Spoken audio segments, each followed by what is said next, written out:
ನಾನು ಜೆಡಿಎಸ್ ಇಂದ ಕಾಂಗ್ರೆಸ್ ಬರಲಿಕ್ಕೆ ಸಿಎಂ ಇಬ್ರಾಹಿಂ ಇರ್ಬೋದು ಅಥವಾ ಎಸ್.ಎಂ. ಕೃಷ್ಣ ಇರ್ಬೋದು ಅವರಿಬ್ಬರೇ ಕಾರಣ ಅಂತ ಇವತ್ತು ಅಧಿವೇಶನದಲ್ಲಿ ಹೇಳಿದ್ರು. ಸಿದ್ದರಾಮಯ್ಯನವರು ನಮಗೂ ಅವರಿಗೂ ಬಿಡ್ಲಾರ್ದಾರ ನೆಂಟು. ಸದ್ಯ ಅವ್ರು ನೆನೆಸ್ಕೊಂಡ್ರಲ್ಲ ಭಾರಿ ಸಂತೋಷ. ಎಸ್.ಎಂ. ಕೃಷ್ಣರವರಿಗೆ ಒಳ್ಳೆ ಜನರನ್ನು ಕಾಂಗ್ರೆಸ್ನಲ್ಲಿ ತರಬೇಕು ಅನ್ನಕ್ಕಂಥದ್ದು ಭಾರಿ ಆಸೆ.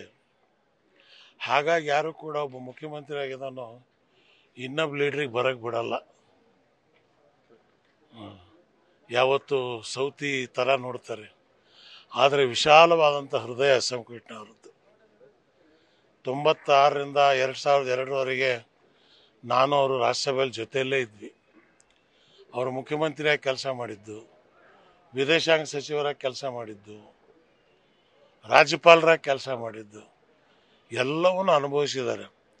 ಆದರೆ ಅವರು ವಿಧಾನಸೌಧದಲ್ಲಿ ಜಾಗ ಮಾಡಿದ್ರೆ ಅದು ದೊಡ್ಡದಲ್ಲ. ಕರ್ನಾಟಕದ ಹೃದಯದಲ್ಲಿ, ಜನರ ಹೃದಯದಲ್ಲಿ ಜಾಗ ಮಾಡಿದ್ದಾರೆ. ಅದು ಭಾರಿ ಇರ್ತಕ್ಕಂಥದ್ದು. ಇವನಾರವ ಎನಿಸಿದರಯ್ಯ, ನಮ್ಮವ ಎನ್ಸಯ್ಯ ಅಂಥೇಳಿ ಆ ಮಹಾನ್ ತತ್ವವನ್ನು ಇವತ್ತು ಎಸ್.ಎಂ. ಕೃಷ್ಣ ಅಂದರೆ ಕರ್ನಾಟಕದಲ್ಲಿ ಪ್ರತಿಯೊಬ್ಬರಿಗೂ ಗುರುತಿರ್ತಕ್ಕಂಥ ಮುಖ ಮತ್ತು ಹೆಸರು. ಭಗವಂತ ಅವ್ರ ಆತ್ಮಕ್ಕೆ ಶಕ್ತಿ ಕೊಡಲಿ. ರಾಜಕಾರಣಿಗಳು ತಿಳ್ಕೋಬೇಕು. ಬಡ್ದಾಡ್ಕೊಂಡು ಇನ್ನೊಬ್ರಿಗೆ ಜಗಳ ಹೊಡ್ಕೊಂಡು ಆ ಸಮಾಜದ ಮೇಲೆ ಈ ಸಮಾಜ, ಇವ್ರನ್ನ ನೋಡಿ ಕಲೀರಿ. ಇಷ್ಟು ವಯಸ್ಸಾದರೂ ಇನ್ನೊಬ್ಬರ ಮೇಲೆ ಡಿಪೆಂಡ್ ಆಗಿಲ್ಲ. ಕಾಯಿಲೆ ಬಿದ್ದರು ಆದರೂ ತಮ್ಮ ಎಲ್ಲ ದಿನನಿತ್ಯದ ಕೆಲಸವನ್ನು ಸ್ವಯಂ ಮಾಡ್ತಾಯಿದ್ರು. ಒಬ್ರಿಗೆ ತೊಂದರೆ ಕೊಡಲಾರ್ದೆ, ಒಬ್ಬರ ಹತ್ರ ಅನ್ನಿಸ್ಕೊಳ್ಳಾರದೆ ದೇವರ ಸನ್ನಿಧಿ ಹೋಗಿ ಸೇರಿದ್ದಾರೆ. ಭಗವಂತ ಅವ್ರ ಆತ್ಮಕ್ಕೆ ಶಾಂತಿ ಕೊಡಲಿ.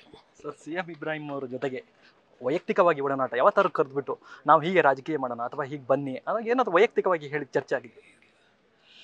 ಅವ್ರು ಯಾವತ್ತೂ ತಮ್ಮ ನಿಲುವನ್ನು ಬೇರೆಯವ್ರ ಮೇಲೆ ಹೇರ್ತಿರ್ಲಿಲ್ಲ.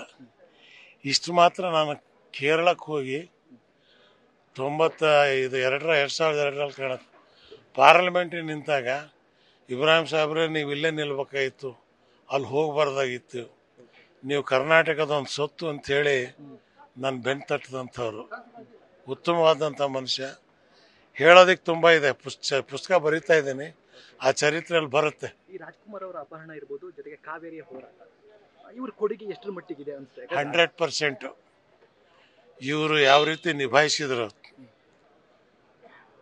ಆತಂಕ ಪಡಲಿಲ್ಲ, ಅವಸರ ಪಡಲಿಲ್ಲ, ಹೆದರಲಿಲ್ಲ. ರಾಜ್ಕುಮಾರ್ ಅವರನ್ನು ಅಷ್ಟೇ ಸರಳತೆಯಿಂದ ತಗೊಂಬರ್ತಕ್ಕಂಥ ಕೆಲಸವನ್ನು ಮಾಡಿದ್ರು. ಅದೇನಾದರೂ ಹೆಚ್ಚು ಕಡಿಮೆ ಆಗಿರ್ತಿದ್ರೆ ಅವ್ರ ಜೀವಕ್ಕೆ ಅಪಾಯ ಆಗ್ತಿತ್ತು. ಇವತ್ತೊಂದು ದೊಡ್ಡ ಶಕ್ತಿಯನ್ನು ನಾವು ಕಳ್ಕೊಂಡಿದ್ದೀವಿ. ಭಗವಂತ ಅವ್ರಿಗೆ ಒಳ್ಳೇದು ಮಾಡಲಿ, ಭಗವಂತ ಅವ್ರ ಆತ್ಮಕ್ಕೆ ಶಾಂತಿ ಕೊಡಲಿ ಅಂತ ಪ್ರಾರ್ಥಿಸ್ತೀವಿ. ಇವತ್ತು ಜಾತಿ ರಾಜಕಾರಣ, ಸಮುದಾಯ ರಾಜಕಾರಣ ಅವತ್ತಿತ್ತ ಸರ್ ನೀವು ನೋಡಿದಾಗ? ಆವಾಗಂತ ಲೀಡ್ರುಗಳಿಲ್ಲ. ಈಗೇನು ಹುಚ್ಚರು ಹುಟ್ಟಾವಲ್ಲ, ಹಿಜಾಬು, ಜುಲಾಬು, ಜಟ್ಕಾ ಪಟ್ಕ, ಈ ವಕ್ಫು, ಇಂಥ ಕೆಳಮಟ್ಟದ ರಾಜಕಾರಣ. ಅಂದು ರಾಜಕಾರಣ ಎಸ್.ಎಂ. ಕೃಷ್ಣ ಅವರು ಅದ್ರ ಕಡೆ ತಿರುಗಿ ನೋಡ್ತಿರ್ಲಿಲ್ಲ.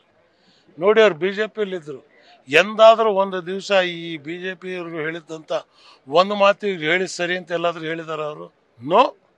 SM. Krishna is S M. Krishna. ರಾಷ್ಟ್ರಕವಿ ಪುಟ್ಟಪ್ಪನವರ ಏನು ಒಂದು ಸಿದ್ಧಾಂತವಿತ್ತು ಅದನ್ನು ಪೂರ್ಣವಾಗಿ ಜೀವನದಲ್ಲಿ ನಡ್ಸ್ಕೊಂಡು ಬಂದಿರತಕ್ಕಂಥವ್ರು. ಆದ್ದರಿಂದ ಅವ್ರಿಗೆ ಶತ್ರುಗಳಿಲ್ಲ. ಅಜಾತ ಶತ್ರು ಎಸ್.ಎಂ. ಕೃಷ್ಣ. ನ್ಯೂಸ್ ಫಸ್ಟ್, ನಿರ್ಭೀತಿಯಿಂದ ನಿಮ್ಮ ಪರವಾಗಿ.